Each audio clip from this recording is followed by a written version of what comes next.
What you just saw is something I have seen hundreds of times, because I battled Radagon of the Golden Order over 600 times with a +0 weapon, then collected all the data in a spreadsheet.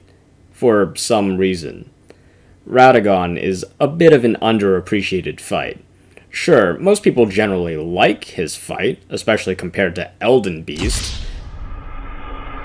but the fight is the second to last in a gauntlet of bosses packed into the end of the game.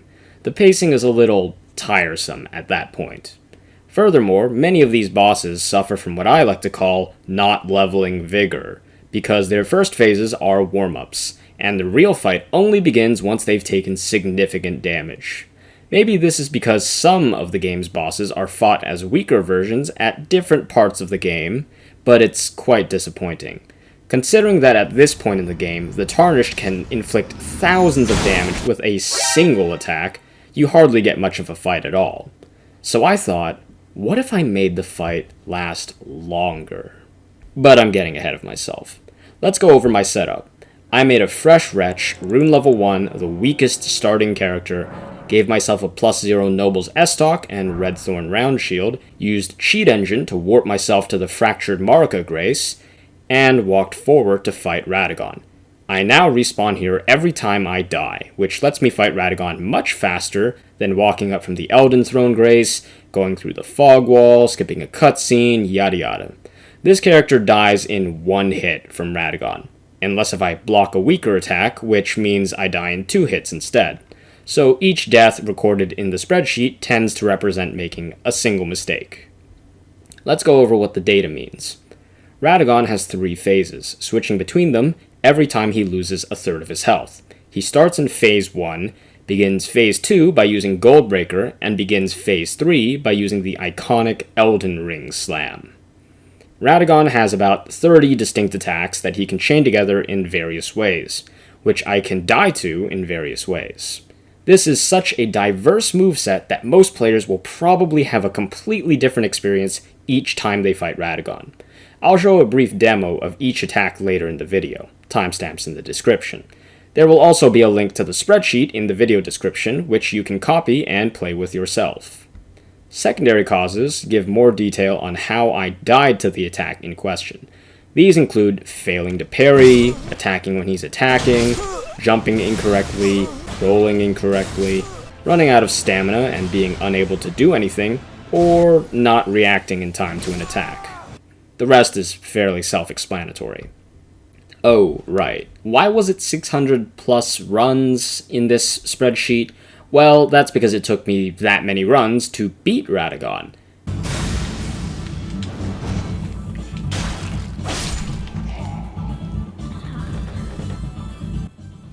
Great, I did it. And if you're wondering, did I beat Elden Beast afterwards? No. Elden Beast has 8,000 more health than Radagon, can't be parried, my rapier does no damage, and also no poise damage. I'm not really up for that, but maybe later? Yeah. Let's move on to my analysis of the runs. I spent every session recording commentary as if I would use it, but it turns out the recording quality is horrible because my game noise was loud enough to play over my microphone. I only mention this because some of my deaths were due to trying to act as if I had Twitch chat on my shoulder, which gives me a newfound respect for streamers who can play games at a high level while still interacting with chat. We can see that the average duration of a run generally improved with each recording session, which is good. Furthermore, we can see the same general trajectory for my personal best duration increasing with each session, though I peaked early and spent the later sessions on trying to maintain that consistency. Unfortunately, my mastery over charts in G-Sheets is pretty awful, so everything after this point won't have much in the way of visuals. While each session generally shortened in duration after the first few, that's because each run in each session started taking longer as I would get further into the fight. You can just compare the first 2 sessions with one of the later sessions, the one that lasted 5 hours, but had far fewer runs in it. Over a third of all runs were attempted in the first 2 sessions, with the remaining 8 sessions taking 10% or less of all remaining runs, with session 11 being an outlier due to its small sample size. On the other hand, we can generally see that the types of attacks I would die to during each session shifting from combo starters like left or right-handed attacks into more advanced attacks that are only used from phase 2 or onwards, namely teleporting attacks. 33% of all deaths in later phases of the fight were caused by teleports. Let's go over some hypotheses I had at the onset of this experiment and during data collection. I thought that the thrust attack would have far higher representation since I have pretty bad reflexes and was constantly killed by thrust attacks while I waited for Radagon to do his next attack out of a zoning incantation. But it turns out that it was only a combined 12% of all deaths. It did, however, contribute to as many deaths in phases 2 and 3 onwards as it did in general, which shows that thrusts were notable, if not excessive. This might be a controversial opinion, but I think that runbacks might be beneficial to gameplay. Looking at the phase and duration data, it appears that groupings of runs with lower duration or runs that ended in phase 1 tended to clump together in groups of at least 3, appearing less consistently further on into the data. While the earlier data can be explained by a need to become more accustomed to the fight and to Radagon's attacks, poor performance tended to lead to continued poor performance. Runbacks are an artificial but useful downtime from the action that can give players time to reflect on their mistakes. While I don't think making a spreadsheet is a common response for most players, some form of post-game review can be helpful for catching biases or patterns that are difficult to understand in the heat of the moment.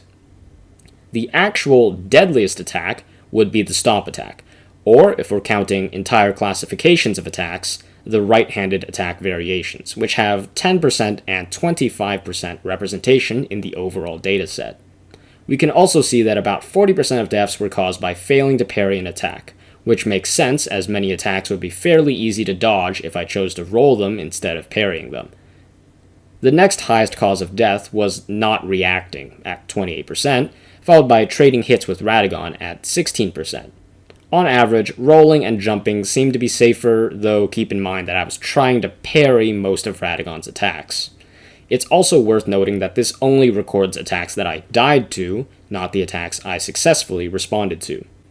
Speaking of which, writing this section inspired me to look over a run that went into Phase 3 and record all of the actions that Radagon and I took, then compare them against a run where I used a plus 25 version of the Noble's S-Stock instead to record the difference between the fights. Keep in mind that this was the same character, same stats, no bubble tears, buffs, or talismans.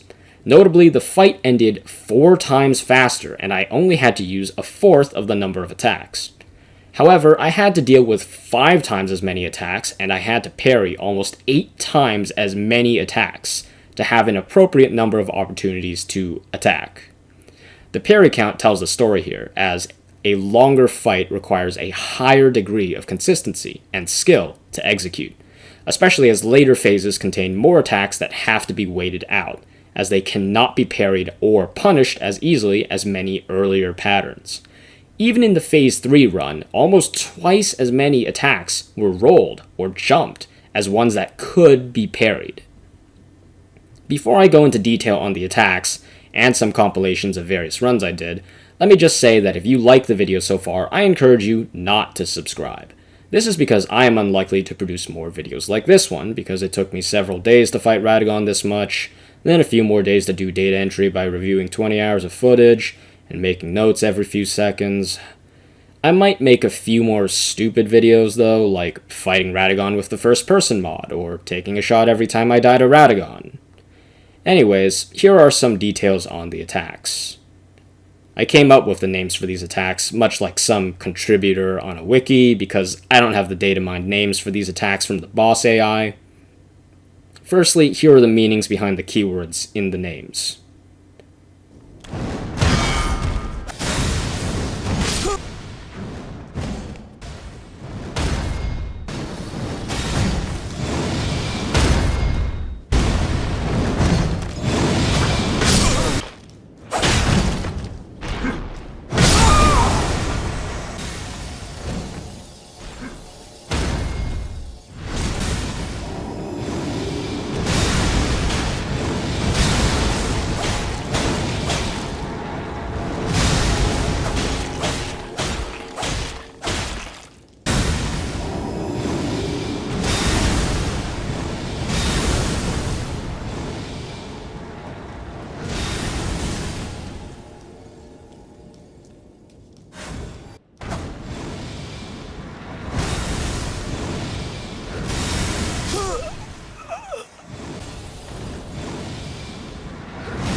Excuse me, Radagon? What the fuck?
To go back to my point about appreciating Radagon's fight, I think all of Elden Ring's Remembrance bosses bring something special to the table, but Radagon stands above most because he can adjust his attack style to the player's build, and has enough attacks to keep the fights fresh and the players guessing.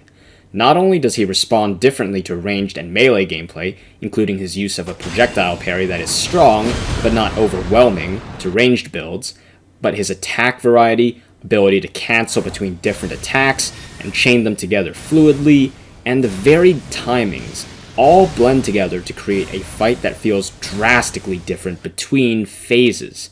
You're also free to fight him viably with any build, whether you're a fast short-ranged melee fighter, a slower tank with big weapons, as an archer, a mage, or a faith user who can use healing and defensive incantations to balance out Radagon's resistance to holy damage. You can choose to parry his attacks, strafe them, jump them, or roll them. And while some people think that parrying him 3 times for a riposte is excessive, the truth is that parrying him lets you hit him several times for free, not counting the big damage from the riposte. For this challenge in particular, the tension was always high in Phase 3, because he would start using incantations, special attacks, and teleportation in a way that would always keep me guessing. Since a single hit could spell death, Phase 3 felt like its own thing rather than a victory lap right before going into Elden Beast.